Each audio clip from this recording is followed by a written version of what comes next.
जय श्री राधे कृष्ण।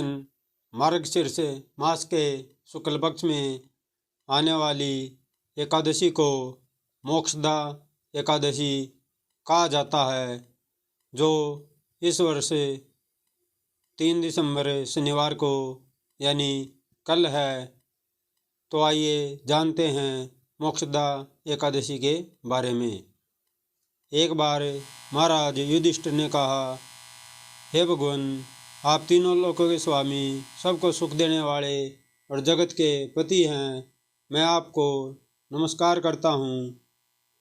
हे देव, आप सबके हितैषी हैं, अतः मेरे संशय को दूर कर मुझे बताइए कि मार्गशीर्ष एकादशी का क्या नाम है। उस दिन कौन से देवता का पूजन किया जाता है और उसकी क्या विधि है, कृपया मुझे बताइए। भक्तवत्सल भगवान श्री कृष्ण कहने लगे कि धर्मराज, तुमने बड़ा ही उत्तम प्रश्न किया है। इसके सुनने से तुम्हारा यश संसार में फैलेगा। मार्गशीर्ष शुक्ल पक्ष एकादशी अनेक पापों को नष्ट करने वाली है। इसका नाम मोक्षदा एकादशी है। इस दिन दामोदर भगवान की धूप दीप नैवेद्य आदि से भक्तिपूर्वक पूजा करनी चाहिए। अब इस विषय में मैं एक पौराणिक कथा कहता हूँ, सुनो। गोकुल नाम के नगर में वैखानस नामक राजा राज्य करता था। उसके राज्य में चारों वेदों के ज्ञाता ब्राह्मण रहते थे। वह राजा अपनी प्रजा का पुत्रवत पालन करता था। एक बार रात्रि में राजा ने एक स्वप्न देखा कि उसके पिता नरक में हैं। उसे बड़ा आश्चर्य हुआ। प्रातः वह विद्वान ब्राह्मणों के पास गया और अपना स्वप्न सुनाया। कहा, मैंने अपने पिता को नरक में कष्ट उठाते देखा है।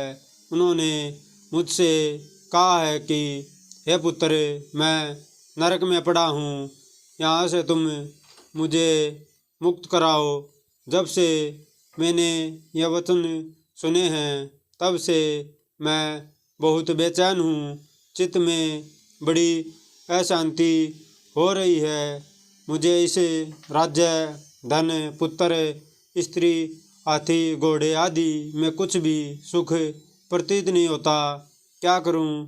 राजा ने कहा, हे ब्राह्मण देवताओं, इस दुख के कारण मेरा सारा शरीर जल रहा है। अब आप कृपा करके कोई तप, दान, व्रत आदि ऐसा उपाय बताइए जिससे मेरे पिता को मुक्ति मिल जाए।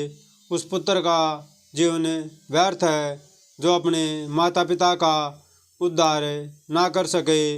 एक उत्तम पुत्र जो अपने माता पिता तथा पूर्वजों का उद्धार करता है, वह 1000 मूर्ख पुत्रों से अच्छा है। जैसे एक चंद्रमा सारे जगत में प्रकाश कर देता है, परंतु हजारों तारे नहीं कर सकते। ब्राह्मणों ने कहा, हे राजन, यहाँ पास ही भूत, भविष्य, वर्तमान के ज्ञाता पर्वत ऋषि का आश्रम है। आपकी समस्या का हल वे जरूर करेंगे। ऐसा सुनकर राजा मुनि के आश्रम पर गया। उस आश्रम में अनेक शांत चित्त योगी और मुनि तपस्या कर रहे थे। उसी जगह पर्वत मुनि बैठे थे। राजा ने मुनि को साष्टांग दंडवत किया। मुनि ने राजा से सांगोपांग कुशल पूछी। राजा ने कहा कि महाराज, आपकी कृपा से मेरे राज्य में सब कुशल है, लेकिन अकस्मात मेरे चित्त में अत्यंत अशांति होने लगी है।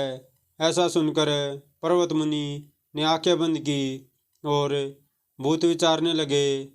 फिर बोले, हे राजन, मैंने योग के बल से तुम्हारे पिता के कुकर्मों का जान लिया है। उन्होंने पूर्व जन्म में कामातुर होकर एक पत्नी को रति दी, किंतु सोच के कहने पर दूसरी पत्नी को ऋतुदान मांगने पर भी नहीं दिया। उसी पाप कर्म के कारण तुम्हारे पिता को नरक में जाना पड़ा। तब राजा ने कहा, इसका कोई उपाय बताइए। मुनि बोले, हे राजन, आप मार्गशीर्ष एकादशी का उपवास करें और उस उपवास के पुण्य को अपने पिता को संकल्प कर दे। इसके प्रभाव से आपके पिता की अवश्य नरक से मुक्ति होगी। मुनि के ये वचन सुनकर राजा महल में आया और मुनि के कहने अनुसार कुटुंब सहित मोक्षदा एकादशी का व्रत किया। इसके उपवास का पुण्य उसने पिता को अर्पण कर दिया। इसके प्रभाव से उसके पिता को मुक्ति मिल गई और स्वर्ग में जाते हुए वे पुत्र से कहने लगे, हे पुत्र, तेरा कल्याण हो। यह कहकर स्वर्ग चले गए। मार्गशीर्ष मास की शुक्ल पक्ष की एक मोक्षदा एकादशी का जो व्रत करते हैं उनके समस्त पाप नष्ट हो जाते हैं। इस व्रत से बढ़कर मोक्ष देने वाला और कोई व्रत नहीं है। इस कथा को पढ़ने या सुनने से वाजपेयी यज्ञ का फल मिलता है। यह व्रत मोक्ष देने वाला तथा चिंतामणि के समान सब कामनाएं पूर्ण करने वाला है। जय श्री राधे कृष्ण।